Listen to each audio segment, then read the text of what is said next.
बेरोजगारी का दंश झेल रहे उज्जैन में रोजगार की इस तरह से झड़ी लग जाएगी, यह किसी ने सपने में भी नहीं सोचा था।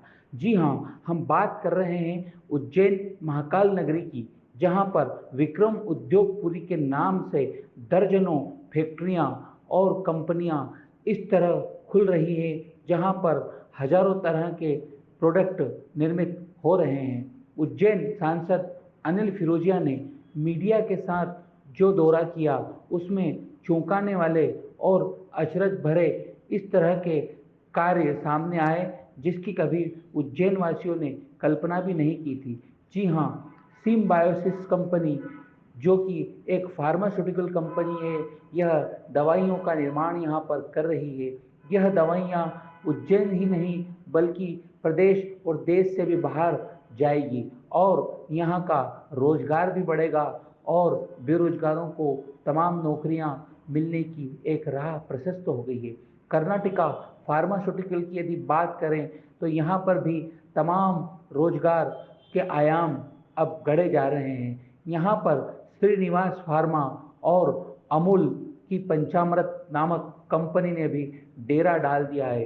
अब यहाँ पर खाने पीने से लेकर पहनने ओढ़ने तक की तमाम चीज़ें यहाँ पर निर्मित हो रही है। एक टेक्सटाइल हब और नॉलेज सिटी से लेकर विक्रम उद्योगपुरी के नाम से इसे जाना जा रहा है। यहीं पर बेस्ट लाइफ अपीयरेंस कंपनी ने भी डेरा डाल लिया है और यहाँ पर महिलाओं को भी अब रोजगार मिलने लगा है। उज्जैन में कुल मिलाकर विकास के पंख लग चुके हैं। सांसद अनिल फिरोजिया की माने तो पूर्व में जिस तरह से धीरे धीरे कंपनियां बंद हो रही थी, लोग बेरोजगार हो रहे थे, ऐसे में अब मुख्यमंत्री शिवराज सिंह चौहान से लेकर प्रधानमंत्री नरेंद्र मोदी के नेतृत्व में उज्जैन अब विकास के नए नए आयाम गढ़ रहा है। महाकाल लोक का लोकार्पण प्रधानमंत्री नरेंद्र मोदी ने 11 अक्टूबर 2022 को किया था। तब से लेकर अब तक इस एक साल में बहुत कुछ बदल गया है। लाखों श्रद्धालु, दर्शनार्थी और पर्यटक उज्जैन आ रहे हैं और उसके साथ साथ उज्जैन अब सिर्फ न सिर्फ धार्मिक बल्कि अब एक उद्योग की नगरी में भी पहचान बनाने लग गया है। 50 किलोमीटर दूर इंदौर है, बावजूद इसके उज्जैन का नाम वैश्विक स्तर पर चमकने लगा है। उज्जैन जनता की अदालत, प्रमोद व्यास। केंद्रीय परिवहन मंत्री नितिन गडकरी जब उज्जैन आए थे तब उन्होंने उज्जैन सांसद अनिल फिरोजिया से कहा था कि आप जितना वेट कम करेंगे उस हिसाब से मैं प्रति वेट के हिसाब से 1 करोड़ रुपए आपको उज्जैन के विकास के लिए दूँगा। ऐसे में अनिल फिरोजिया जी ने इसे चुनौती माना और लगातार अपना वेट कम किया और उसमें इन्हें सफलता मिली है। लगभग 40 किलो वेट सांसद जी ने कम किया है। उस हिसाब से नितिन गडकरी जी ने भी विकास की गंगा बहा दी है और आज हम इस मौके पर जहाँ खड़े हैं वहाँ से जो है उज्जैन से लेकर बदनावर तक एक सड़क बन रही है, यह 4 लेन मार्ग है। हम सांसद अनिल फिरोजिया से जानेंगे कि किस तरह से इन्होंने वेट कम करके उज्जैन के विकास का वजन बढ़ाया है। तो जब बताइए, आपने जो है नितिन गडकरी जी की चुनौती स्वीकार की थी, वेट कम किया था, लेकिन कहीं ना कहीं विकास का एक वजन बढ़ा है। माननीय नितिन गडकरी जी जब उज्जैन आए थे शिलान्यास करने तो उन्होंने कहा था 1 किलो वजन कम करोगे तो 1000 करोड़ रुपए दूंगा।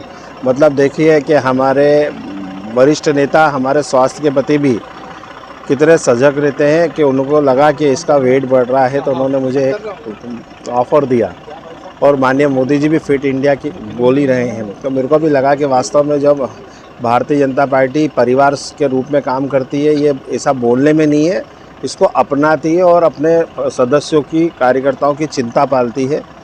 उसी तारतम्य में मैंने भी अपने वरिष्ठ लोगों की बात मानी और मुझे माननीय हमारे राष्ट्रीय अध्यक्ष ने मोटिवेट करा, हमारे अमित शाह जी ने मोटिवेट करा, माननीय नरेंद्र मोदी जी हमारे प्रधानमंत्री जी ने मोटिवेट करा, शिवराज जी ने, और उन्हीं की सभी की प्रेरणा से मैं भिड़ा और मैंने अपना वेट 40 किलो के लगभग कम करा।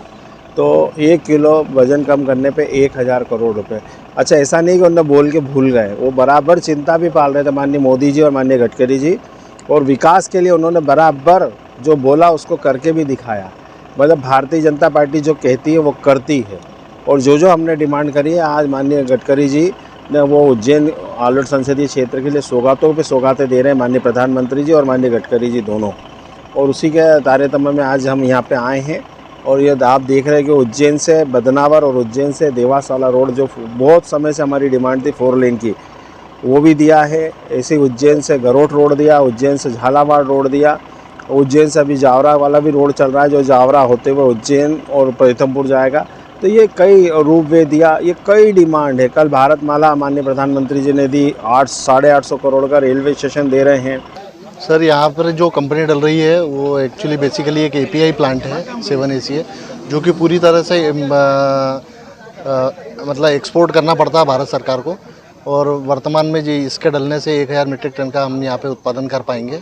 ये फर्स्ट फेज़ में होगा, सेकेंड फेज़ में और इसका उत्पादन बढ़ जाएगा। इसका कितने लोगों को यहाँ पर रोजगार मिलेगा? इसमें प्रत्यक्ष अप्रत्यक्ष रूप से फर्स्ट फेज़ में आप 2500 लोगों को कम से कम रोजगार मिलेगा। कितनी जगह में ये फैक्ट्री डेवलप हो रही है? सर ये 40 एकड़ का प्लाट है पूरा, जिसमें पूरे 40 एकड़ में फैक्ट्री डेवलप हो रही है। पूरे प्रोजेक्ट की क्या लागत है? पूरे प्रोजेक्ट की वर्तमान जो फेज़ है उसका 275 करोड़ की लागत है। आपको क्या लगता है उज्जैन को इससे कितना लाभ मिलेगा विकास के? इससे उज्जैन की जनता को लाभ तो मिलेगा ही, क्योंकि यहाँ के लोकल लोगों को रोजगार भी मिलेगा।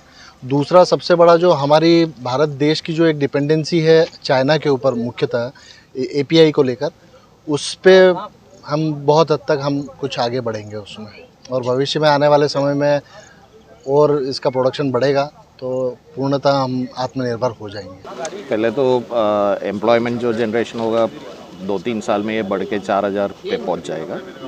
तो मेनली एम्प्लॉयमेंट रिलेटेड ये फैक्ट्री है, तो उसका ही हमारा पूरा फोकस रहता है।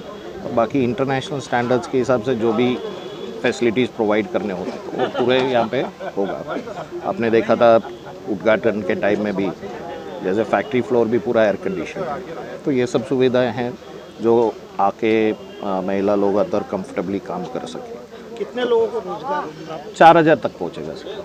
ये टाइम लगेगा क्योंकि वो ट्रेनिंग करके एक बैच को हमको बढ़ाना पड़ता है। तो 2 या 3 साल के अंदर 4000 तक। अभी वर्तमान में कितने लोग ट्रेनिंग? अभी 150 लेग पे। अभी जो मटेरियल यहाँ पर बनेगा वो कहाँ एक्सपोर्ट होगा? ये पूरा एक्सपोर्ट होगा सर, यूरोप US जाएगा। अच्छा, इंडिया में भी? इंडिया हम लोग डोमेस्टिक मार्केट करते नहीं हैं। हम लोग, हमारा खुद का कुछ ब्रांड नहीं है। हम इंटरनेशनल ब्रांड्स हैं, उनके लिए कॉन्ट्रैक्ट मैन्युफैक्चरिंग होता है। फैक्ट्री का जब से निर्माण हुआ और संचालन हुआ है तो यहाँ के जनप्रतिनिधियों से क्या सुविधाएं मिली आपको? हमको जितने भी क्लियरेंसेस वगैरह मिलने थे वो सब हमको टाइमली मिल गया, इसीलिए हमने करीबन साल एक बार पहले ही कंप्लीट कर पाए हैं फैक्ट्री को।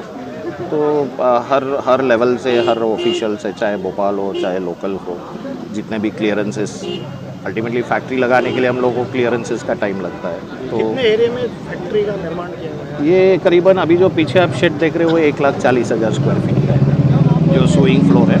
अभी उस साइड में भी देख रहे हैं थोड़ा काम चालू है अभी। डाइनिंग हॉल आ गया, क्रेश आ गया, HR बिल्डिंग आ गया। जैसे अभी ये आएंगे महिला, उनका मोबाइल पर्स वगैरह रखने के लिए लॉकर रूम्स रहेंगे, तो सब काम चालू है अभी। हो जाएगा 3-1 महीने में वो भी सब सुविधाएं तैयार हो जाएंगी। ये उज्जैन के लोगों के लिए है।